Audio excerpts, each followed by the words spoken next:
Entonces vamos a estar viendo desde la estructura, el bosquejo del libro, más o menos lo que se define en el mensaje, algunos puntos visuales que se encontraron ahí en carne propia que experimentó Jeremías, que iban a representar el juicio venidero a toda la nación. Y vamos a estar viendo de igual forma cómo es llamada la nación de Judá, para nosotros estar aprendiendo de ello, ¿vale? Ok, entonces vamos a, primeramente, si nos dimos la tarea o la oportunidad de poder leer el libro de Jeremías, nos vamos a dar cuenta y vamos a poder testificar que el libro de Jeremías es un libro que en cierta forma hablaba proféticamente, porque fue antes del cautiverio, pero fue también durante el cautiverio. Entonces, en cierta forma fue un libro profético. Si ustedes pudieron notar, es un libro que en cierta forma habló del juicio de Dios que venía para el propio pueblo.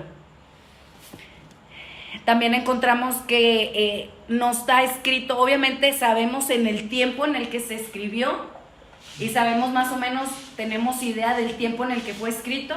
Sin embargo, no está ordenado cronológicamente hablando.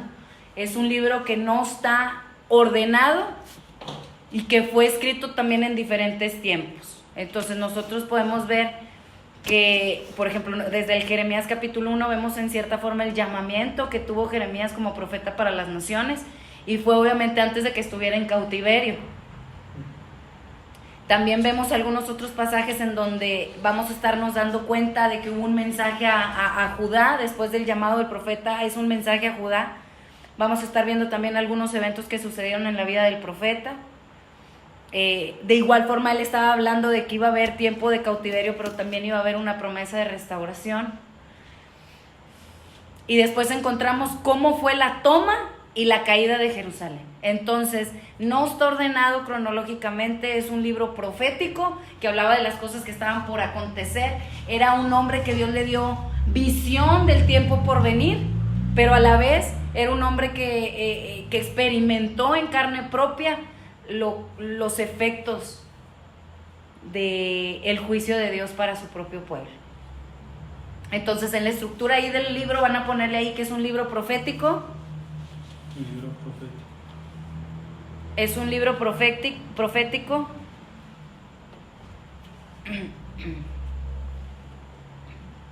No es un libro que esté identificable en el aspecto de orden cronológico. Es decir, no como se escribe quiere decir que así fueron sucediendo, suscitándose las cosas. Hay que tener entendimiento de que fue escrito en diferentes tiempos.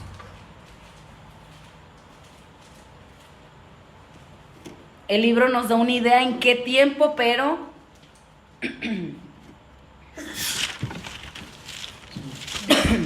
los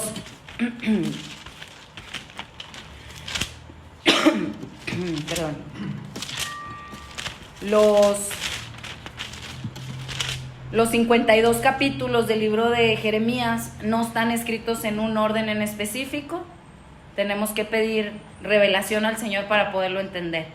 Entendiendo muchas veces la estructura nos ayuda, porque nosotros, pensamos, nuestra mente está como que configurada para Jeremías capítulo 1 y luego Jeremías capítulo 2, y pensamos que en automático es un orden progresivo. No es así en este libro. La estructura de este libro no es así. Es un libro no identificable. Lo que está escrito fue escrito en diferentes periodos, no necesariamente está ordenado. Y por lo que tenemos impreso son ciertas recapitulaciones o ciertos escritos que se pudieron como juntar y se establecieron como se estableció o se le adjudica la escritura a Jeremías. Sin embargo, no es un libro que esté ordenado cronológicamente hablando. Cuando entendemos la estructura, a veces se nos ayuda o se nos facilita, porque cuando pensamos que lo que está escrito es conforme a nuestra mente o lo que nosotros creemos sin saber cómo, pues nos cerramos en muchas partes, no alcanzamos a ver cosas que el Señor nos quiere dejar ver. Entonces, cuando entendemos cómo es la estructura, nos da un panorama mucho mayor y nos ayuda a poder, a poder en cierta forma verificar, comprobar o indagar o investigar mayor para poder definir o darle una interpretación pues mucho más acertada a cada uno de los mensajes. El bosquejo del libro se les voy a decir más o menos de forma reducida, de forma resumida. El bosquejo del libro en el capítulo 1 es un llamado del profeta. Del capítulo 2 al capítulo 25 son mensajes a Judá. Del capítulo 26 al capítulo 29 son eventos que se suscitaron en la vida del profeta, que él experimentó en carne propia y que se tomó a la tarea de escribirlos.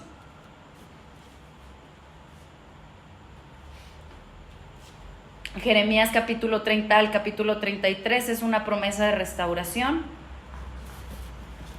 Jeremías capítulo 34 al capítulo 45 vamos a encontrar cómo fue la toma de Jerusalén, cómo fue conquistada, cómo fue asediada, cómo fue invadida, y vamos a encontrar también cómo fue su caída, la toma y caída de Jerusalén.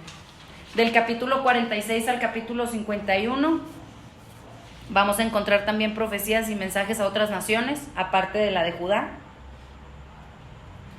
Y el capítulo 52 es como un repaso, un resumen, un apéndice del libro.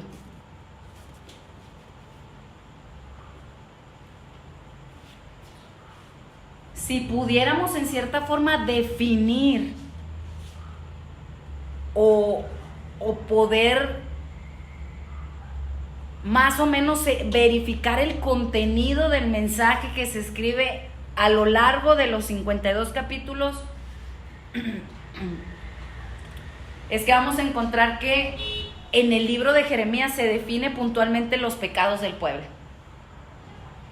O sea, no es un libro que a medias tintas te dice, no, pues de forma general o sin entrar en detalle de qué es lo que cometió el pueblo. No, te especifica puntualmente los pecados del pueblo y los suscita con tal claridad que nadie puede decir, no entiendo el por qué el Señor decidió llevarlos a cautiverio. Es un libro que define puntualmente los pecados del pueblo, y de esto nosotros podemos aprender mucho, porque el Señor no se anda con tintas medias grises. O es blanco o es negro. Desde la perspectiva divina hay que definir cuando realmente es pecado lo que es pecado. No nos podemos manejar como de forma general. No, el libro de Jeremías puntualiza y es demasiado claro en cuáles fueron los pecados que llevaron a cautiverio al pueblo. Y de esto nosotros podemos aprender. Muchas de las veces. Y todavía advirtió, aparte. Advirtió. Y de hecho los define tal cual, tan claramente, para ver si el pueblo de una u otra forma se arrepentía de su proceder. Sin embargo, lo encontramos, el pueblo no tuvo remedio, como lo leíamos en segunda de Crónicas capítulo 36. El Señor llama, cita,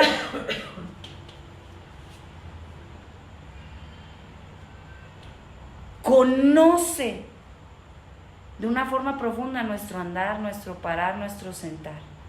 Y al pecado hay que llamarle pecado.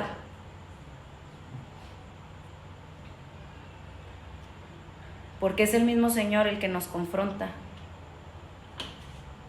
con miras de salvación y para ver si nos volvemos de nuestros malos caminos. El libro de Jeremías nos recuerda que el Señor define puntualmente nuestras áreas de caída para librarnos de cautiverio. Pero cuando cerramos nuestros oídos, así como lo cerró el pueblo a la voz de Dios, a la disciplina del Señor, a la exhortación de Dios, a la corrección del Señor, juicio inminente. Entonces, dentro del mensaje que vemos en el libro, encontramos que Dios define puntualmente los pecados del pueblo y también profetiza juicio inminente, porque fue un pueblo de dura cerviz, un pueblo que hizo oídos sordos a la voz del Señor. Fue un pueblo que resistió al profeta Jeremías, pero más que al profeta Jeremías, al profeta que moraba en Jeremías, que era Cristo, exhortándolos, guiándolos al arrepentimiento, pero este pueblo, por su corazón no endurecido, experimentó en carne propia la ira del Señor.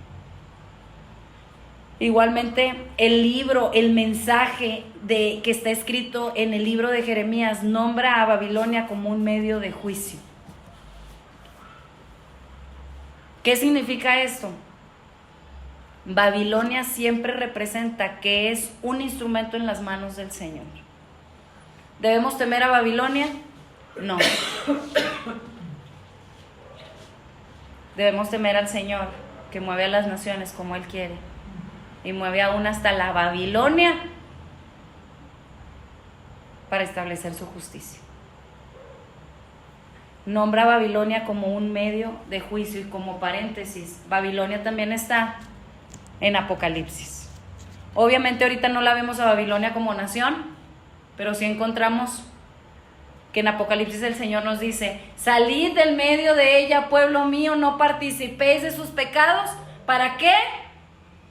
No seas participante de sus plagas. En otras palabras, es el mismo mensaje que el Señor usó en Jeremías, es el mismo mensaje que al día de hoy a la iglesia entera el Señor nos está dando. Y nos está diciendo: recuerda, el Señor nombra a Babilonia como un medio de juicio de Dios. Es un recordatorio para saber a quién debemos de temer. De hecho, va a resurgir, ¿no? Bueno, no, Pues en aquella ocasión a Roma, que en aquel entonces era como el instrumento en cuanto a nación hablando, tenía subyugada al pueblo del Señor, lo habla como Babilonia, para no decir puntualmente que era el pueblo de Roma. Sin embargo, hay que entenderlo bien, Babilonia representa a cualquier instrumento que Dios usa para establecer su justicia en nuestras vidas. Hermanos, pretender que el Señor va a hacer ojos ciegos a nuestra iniquidad es un error. El juicio empieza por la casa, y los primeros que vamos a ser formados en las manos del alfarero vamos a ser nosotros, y el Señor va a usar el instrumento que Él quiere. En este caso lo cita como Babilonia. Era puntualmente la nación de Babilonia, pero sabemos que en los tiempos finales es una representación a un instrumento que el Señor va a levantar para establecer su justicia en nuestras vidas. Cuando el libro de Jeremías define puntualmente y nombra a Babilonia como un medio de juicio, es un recuerdo para acordarnos que el Señor usa a quien Él quiere para establecer su disciplina sobre nosotros como pueblo del Señor. ¿Por qué?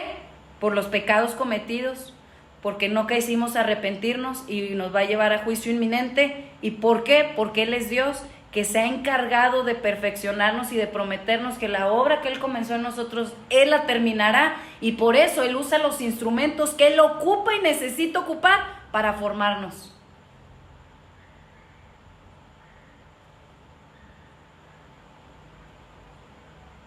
Y convertirnos en esa vasija que Él ha escogido.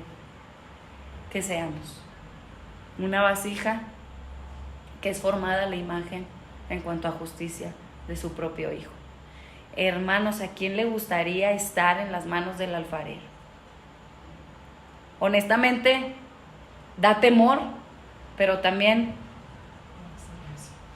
es una esperanza, porque el Señor sabe cómo tiene que tratar como hijos con cada uno de nosotros. Él viendo sin justificarse, y Él viendo nuestro propio pecado sin justificarlo y nombrarlo tal cual es,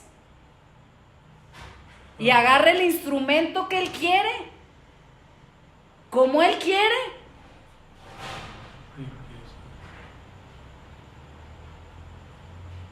¿O no recuerdan esa ilustración en donde a un hombre del Señor se lo llevó a que viera cómo el alfarero trata con el barro? Y dice que el barro se le echó a perder en su mano. Prácticamente lo que hizo fue y lo reconstruyó. Fue un quebrantamiento a la vasija. El libro de Jeremías nos recuerda que así como ese alfarero con el barro la moldea como Él quiere y usa el instrumento que Él requiere, para completar la obra que Él ha diseñado para cada uno de nosotros como pueblo de Dios, Él lo va a hacer. Entonces, en el libro de Jeremías encontramos que Él define los pecados del pueblo, encontramos que Él profetiza juicio inminente cuando haya en su pueblo pecado, encontramos que Él nombra a Babilonia como un medio de juicio, recordándonos que Él es el que usa el instrumento que Él quiere para disciplinar a su pueblo. Y también el libro de Jeremías nos recuerda que así como usa el instrumento que Él quiere para disciplinar a su pueblo, también describe de una forma tal cual la toma y la destrucción de Jerusalén. Hermanos, si nosotros creemos que somos intocables por el hecho de que somos pueblo de Dios, es mentira. El Señor, si quiere, nos entrega a Satanás con miras de salvación. El Señor no castiga voluntariamente porque Él no desea castigarnos, pero cuando somos un pueblo terco que al final nos vamos a terminar perdiendo nuestro pecado, como todo buen padre,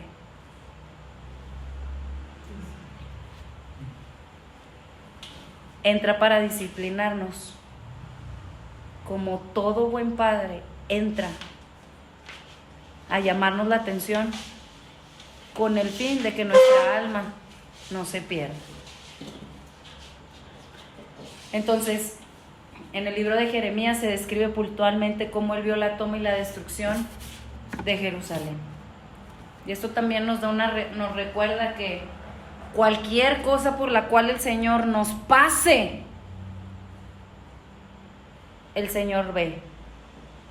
El Señor lo está viendo y el Señor también tiene el control, lo está permitiendo con un propósito en específico. Pero eso no nada más se queda así como vio la destrucción, vio el castigo, vio el trato, también señala la restauración, un tiempo de restauración para un remanente. Hermano, tenemos un Dios que lo que Él ha prometido sobre nuestras vidas lo cumplirá. Él habrá de tratar con nosotros y nos ha prometido no nada más dejarnos en un estado caído, sino nos ha prometido restauración, una restauración para poder brindar gloria a Dios, a pesar del trato que Él haya decidido tomar para con nosotros. Hermano, nos habla de un Dios de amor, nos habla de que Él nos trata como hijos. Y nos trata de que, y nos trata como si en algún momento Él ve que requerimos cierto ajuste, porque estamos dando lugar a algo que no lo representa en santidad, Él va a estar obrando. Porque así como es el Padre, son los hijos.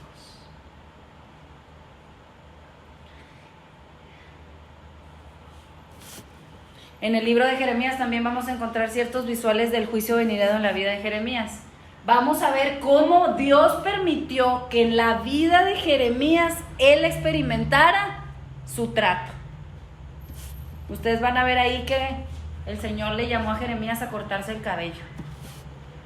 Claro, nosotros en nuestra era común, pues es común que nos cortemos el cabello, pero en el tiempo de Jeremías tener el cabello rapado era una vergüenza, era una deshonra. En otras palabras, Jeremías estaba experimentando en carne propia lo que habría de experimentar todo el pueblo, toda la nación, y prácticamente es que toda la nación sería cortada. Era una nación que iba a ser talada. ¿Alguna vez han visto un árbol frondoso que da sombra, que incluso tú pasas y no lo puedes dejar de ver porque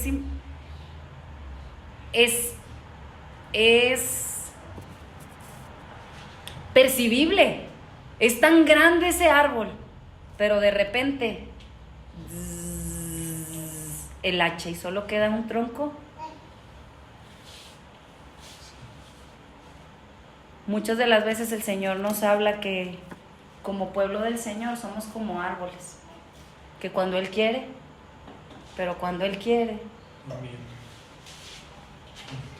Juan el Bautista también en alguna ocasión dijo arrepentíos, porque el reino de los cielos se ha acercado, a hacer frutos dignos de arrepentimiento, porque el hacha ya está puesta. Jesucristo es el Salvador, pero también Jesucristo es el Señor del árbol.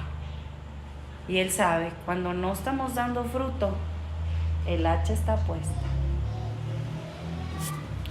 Jeremías en toda su apariencia daba el mensaje de que el pueblo del Señor habría de ser cortado, habría de ser llevado en cautiverio, había de experimentar vergüenza en carne propia. También una de lo que el Señor llevó a Jeremías como un aspecto visual del juicio venidero fue que enterró una banda, y esa banda o ese cinto se pudrió. Y hablaba, era una representación de cómo esa nación, ese pueblo escogido habría de ser un pueblo inútil, un pueblo, una nación podrida, un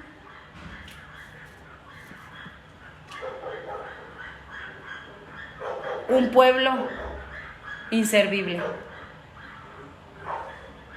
De ser llamado una nación con un sacerdocio especial, se había convertido en una nación inútil, en una nación podrida. Ahora, ¿por qué el Señor lo llevó a enterrar el cinto? Antes un varón no podía trabajar sin el cinto. El cinto representaba estar puestos para la obra, pero este cinto se había echado a perder. Era un pueblo que representaba que era un pueblo que ni siquiera tenía la capacidad de participar en la obra del Señor porque estaba podrido en sí mismo.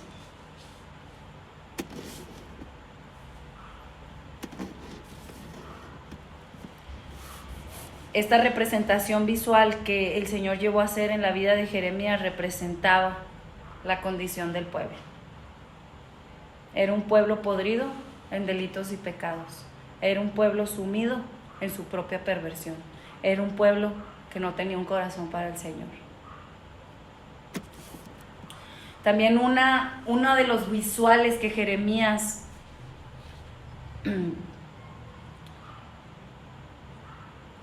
que su propio estilo de vida, su propia apariencia le daba de ejemplo a lo que le habría de acontecer al pueblo por sus propios pecados, era que el Señor le dijo que no se casara, que no haya matrimonio, y esto también representaba que no había una unión con el Señor.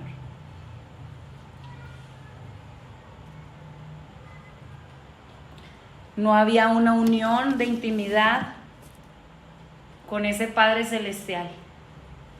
No había ese amor como debiese de ser en el matrimonio entre un hombre y una mujer, entre el pueblo, su pueblo y Dios. También encontramos que el Señor le llevó a ver 2 cestas de higos, una cesta de higos buenos y una cesta de higos malos. Y representaba en lo que esa nación se había convertido. Llamados a ser higos buenos, se habían convertido en unos higos corrompidos.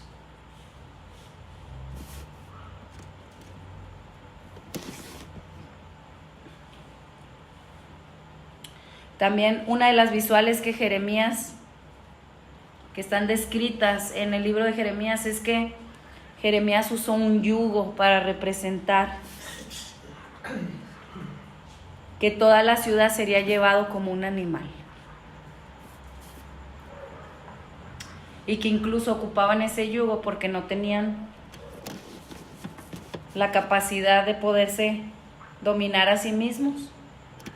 Y serían como bestias, como animales, que tendrían que forzosamente pasar por la disciplina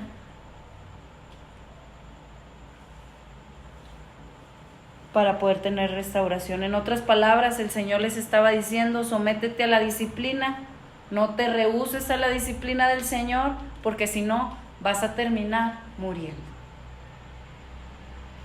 como un animal que tiene que estar amarrado para que no haga daño.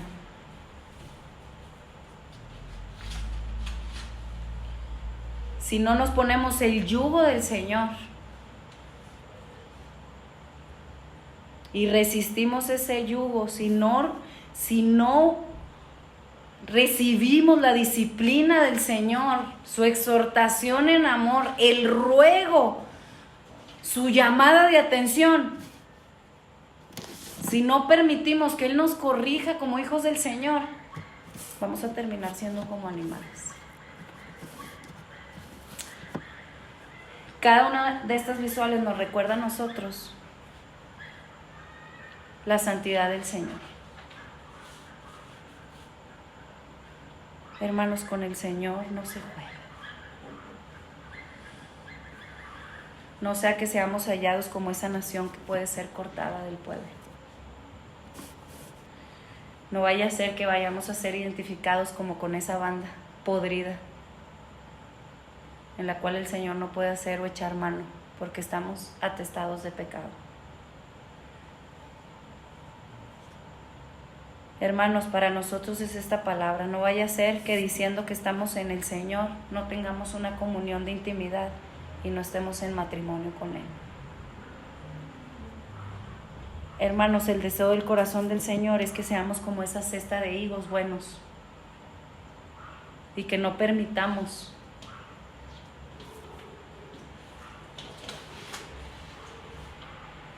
que el pecado se enseñoree de nosotros. Romanos dice, a ese al cual obedeces, a ese te haces esclavo.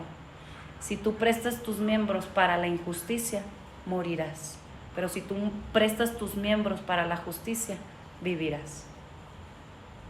Esto, hermanos, solo se puede llevar y sobrellevar en nuestras vidas a través de llevar el yugo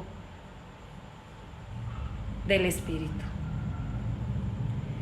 Dejar ser direccionados por el Espíritu de Dios. ¿O acaso no dice la Escritura? Todo aquel que es hijo de Dios es guiado por el Espíritu de Dios. Si verdaderamente somos hijos, el Espíritu Santo nos va a estar hablando y de igual forma nos va a estar convenciendo de pecado, de justicia y de juicio. Continuamente nos va a estar diciendo, estás en pecado, lo que cometiste, y no se va a andar en medias tintas, le va a definir al pecado como es, independientemente en el pecado en el que estemos. Lo va a definir, el Espíritu Santo nos va a redarguir, nos va a convencer de pecado, porque nos va a recordar que viene juicio para justicia. Necesitamos el yugo del Espíritu Santo en todo nuestro proceder cristiano, en todo nuestro peregrinar como hijos del Señor, porque si no, si le sucedió a las ramas naturales, no estamos exentos de que nos pase. Hermanos, cuando el Señor en cierta forma nos reprenda, duele, porque en cierta forma el Señor expone el pecado. El Señor lo trae a la luz porque somos sus hijos. Ya había puesto esta ilustración en una ocasión. Estaban dos niños y estaban jugando, Felipe y otro niño, y pues obviamente ahí estaban estaban haciendo algo inadecuado, estaban jugando violentamente, y yo obviamente discipliné, obviamente le corregí a mi hijo, le dije, no estés haciendo eso. Y Felipe me dijo, pero también el otro niño, ¿por qué no lo regañas a él? Y le dije, porque él no es mi hijo, tú sí eres mi hijo. Hermano, la disciplina en el Señor es porque somos hijos de Dios y porque somos sus hijos.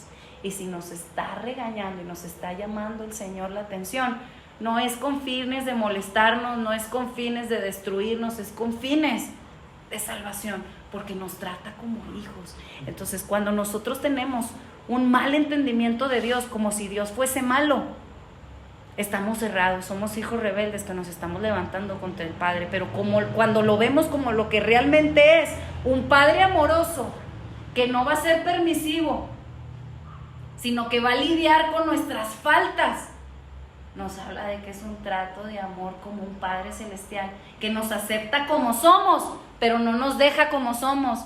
Quiere la restauración para nuestra vida y lo hace con miras de salvación.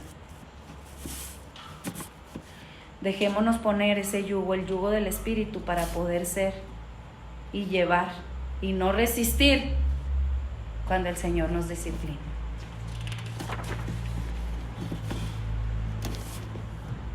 También el libro de Jeremías escribe ciertas visuales de la descripción de Judá.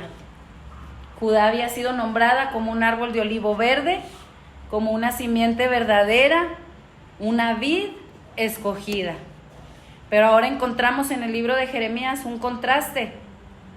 En Jeremías 11, capítulo 16, el Señor ahora la llama rama seca. En Jeremías capítulo 2, verso 21, el Señor la llama sarmiento de vida extraña. En Jeremías capítulo 3, verso 1, el Señor la llama prostituta. O sea, alguien que se había corrompido, alguien que había participado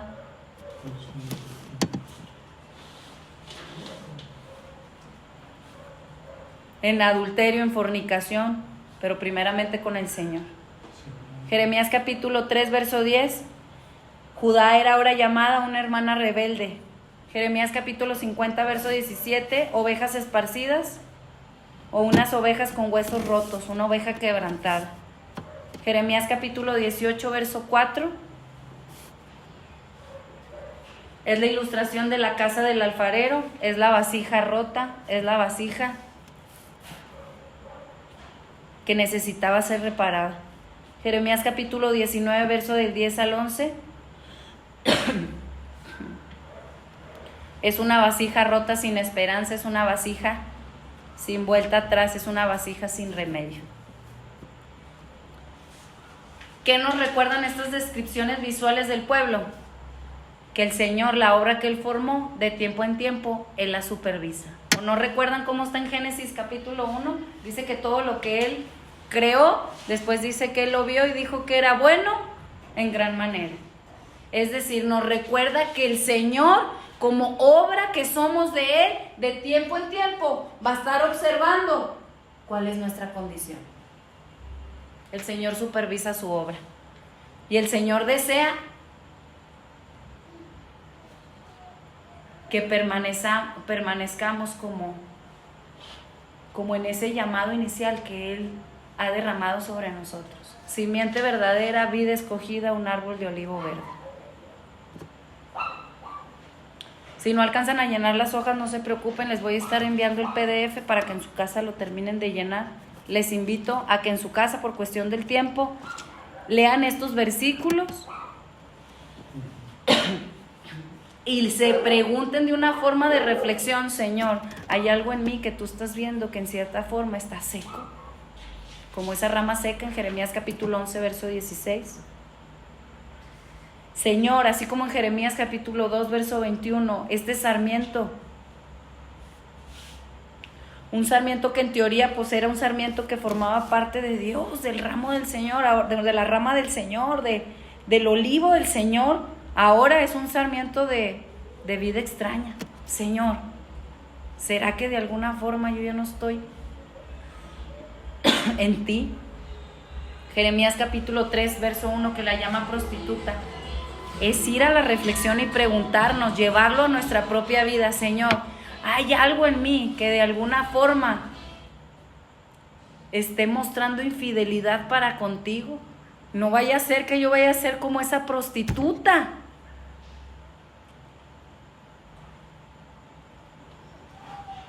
Jeremías capítulo 3, verso 10, que le llama hermana rebelde. Señor, ¿hay algo de rebeldía en mí para contigo? Jeremías capítulo 50, verso 17, ovejas esparcidas o ovejas con huesos rotos. Señor, ¿será que hay áreas en mi vida en donde no tengo pastor y que estoy como esa oveja perdida? Muéstramela, Señor. Muéstrame los pecados que me son ocultos. Revélame, Señor, si hay algo en lo que tienes que obrar conmigo. Jeremías capítulo 18, verso 4. Señor, en esa casa del alfarero, esa vasija rota, Señor, yo estoy en tu casa, Señor, tú eres el alfarero. ¿Será que hay algo que como vasija está corrompida? ¿Será que hay algo que como vasija rota de plano tú estés diciendo, ya no hay esperanza y no he querido escuchar tu disciplina.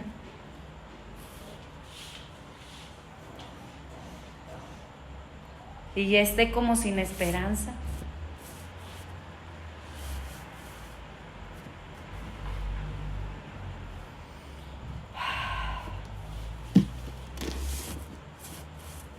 El Señor nos ayude. Cierro en Jeremías capítulo 7, verso 2 y 3.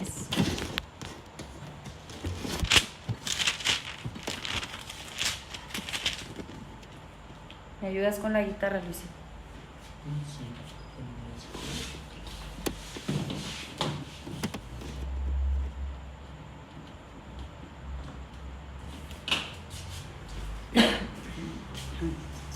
El libro de Jeremías nos recuerda que el Señor es santo, que el Señor es justo y el Señor es Padre y nosotros somos sus hijos. Palabra de Jehová que vino a Jeremías diciendo: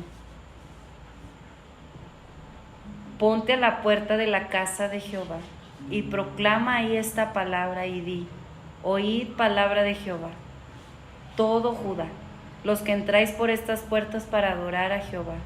Así ha dicho Jehová de los ejércitos, Dios de Israel: mejorad vuestros caminos y vuestras obras, y os haré morar en este lugar.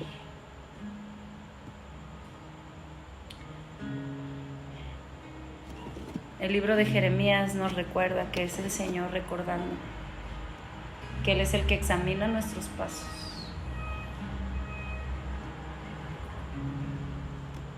que Él como Padre que nos conoce sabe en dónde tenemos que mejorar.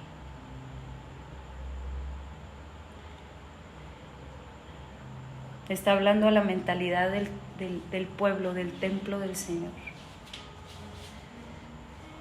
Eran aquellos que en teoría se presentaban, estaban a las puertas del Señor y adoraban al Señor. Verso 4 dice: no fiéis palabras de mentira diciendo: templo de Jehová, templo de Jehová, templo de Jehová es este. Hermanos, ¿o no recuerdan que fue el mismo Señor que destruyó el templo? Que dijo: no quedará piedra sobre piedra.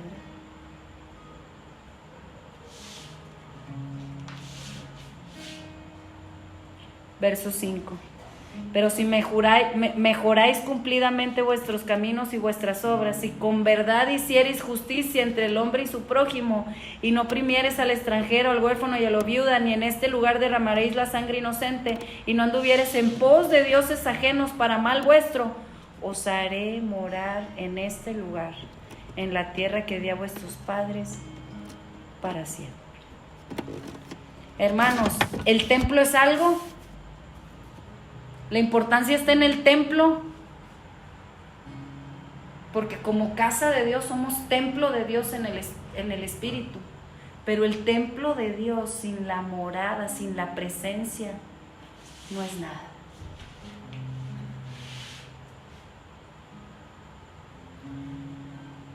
Este pueblo decía: templo, templo, templo de Jehová es este. Pero el Señor les recordaba que su presencia no habría de ir con ellos si ellos procedían en sus malos caminos.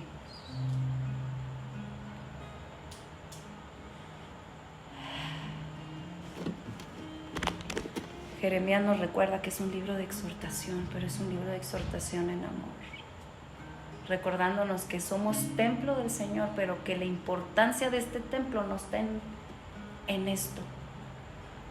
La importancia de este templo radica en la presencia de Dios morando aquí. Y si queremos verdaderamente la presencia del Señor, santidad conviene a su casa. La llenura de su espíritu, la dirección de su espíritu, dejarnos disciplinar por el Señor, tener un oído presto a su corrección, no resistir al Espíritu Santo que nos convence de pecado.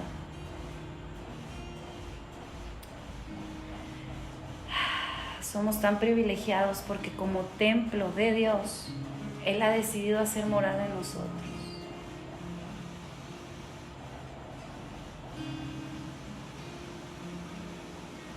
Él ha decidido morar en esta casa espiritual.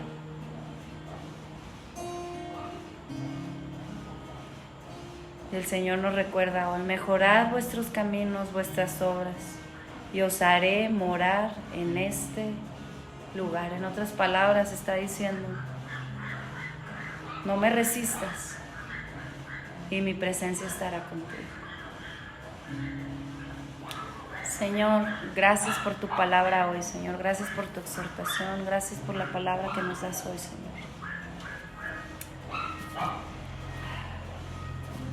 Señor, no somos intocables. Tú eres el alfarero, tú eres el intocable. Tú haces lo que quieres con tus vasijas de barro, Señor. Y tú, como buen alfarero, inspeccionas profundamente los vasos de barro, Señor. Somos polvo, somos tierra, fuimos creados de la tierra, somos vasos de barro que necesitamos ser llenados de tu Espíritu.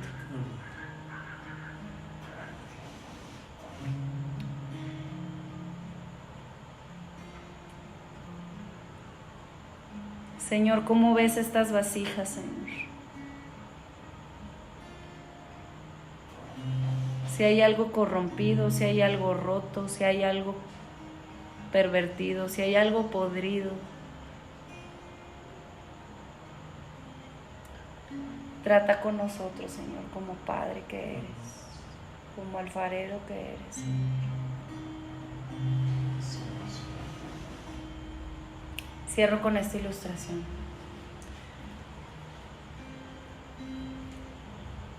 Hermanos, el Creador del universo le ha placido tener en sus manos vasijas de barro. Tratar con vasijas de barro. Qué Dios tan paciente. Qué Dios con tanta paternidad. En estos tiempos cualquiera le rehúsa a tener que lidiar con paternidad, y más cuando son hijos rebeldes.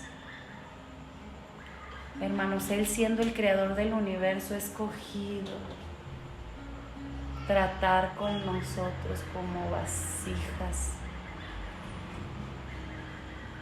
rebeldes que muchas veces somos. Dígame si eso no es amor.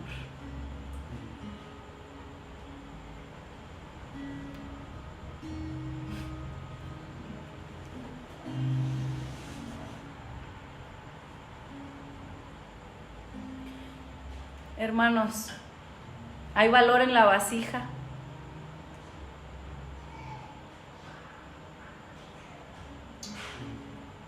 ¿O realmente en donde está el valor es en el alfarero? Como vasijas, no hay valor en la vasija. Pero Él ha escogido ser alfarero. Siendo creador del universo, dijo: voy a ser alfarero porque me duele ver esas vasijas rotas, podridas, sin esperanza, corrompidas, llenas de podredumbre, rebeldes.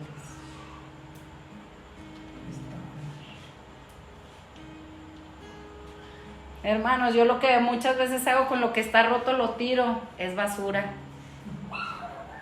Y vaya que yo conozco a alguien que de la basura hace milagros, las restaura y las deja embellecidas. Así nuestro Dios.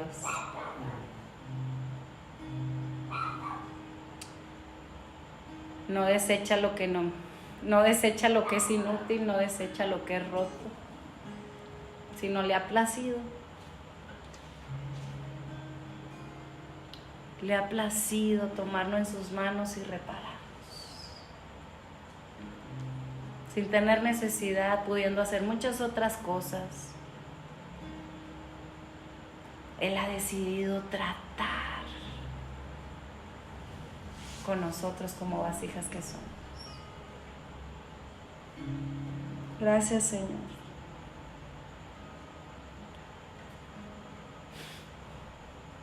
Maravillados y asombrados de ti, Señor. Gracias, Señor, por tu paciencia, por tu trato de hijos. Gracias por tu restauración, Señor. Gracias porque te ha placido mirar las vasijas y restaurarlas, Señor, en ti. Gracias porque estamos en tus manos. Agradecidos estamos por tu disciplina, por tu cuidado.